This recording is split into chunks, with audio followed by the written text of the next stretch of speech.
People often use the terms ISO and exposure index interchangeably as if it's the same thing, but it's not. And if you're shooting log or raw, it is essential that you know the difference. Let's start with ISO. ISO stands for the International Standards Organization, and this told us how sensitive your sensor or how sensitive film stock is to light. This is rooted in film photography, where every particular stock had a sensitivity level, and this could not be altered. In digital, ISO works similarly. It tells you how bright to make the image depending on the amount of light hitting the sensor. It is basically like digital brightening. Now, in cinema cameras, exposure index is the value that you choose to set your sensitivity at. This doesn't change how your sensor actually gathers light information, but it changes how the overall exposure, look, and feel turns out to be. For example, ARRI cameras have a base ISO of 800, but you can choose to set it depending on what you want to get creatively. This is like changing where your dynamic range falls on your sensor. If you shoot at the base ISO, it's like you're shooting exactly at middle gray. If you change where your EI falls,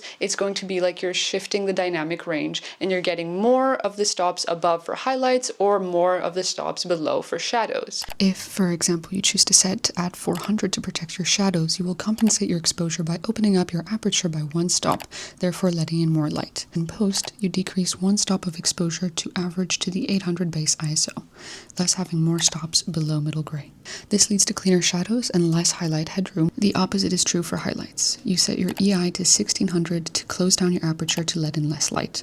In post, you increase one stop, which can lead to noisier shadows, but protected highlights. The alterations in post are to protect the midtones around middle gray. These methods of exposing are very important and useful when you're shooting log or raw formats where you can alter them in post. However, you should be a little more cognizant when you're using them and shooting H.264 or other more compressed file formats.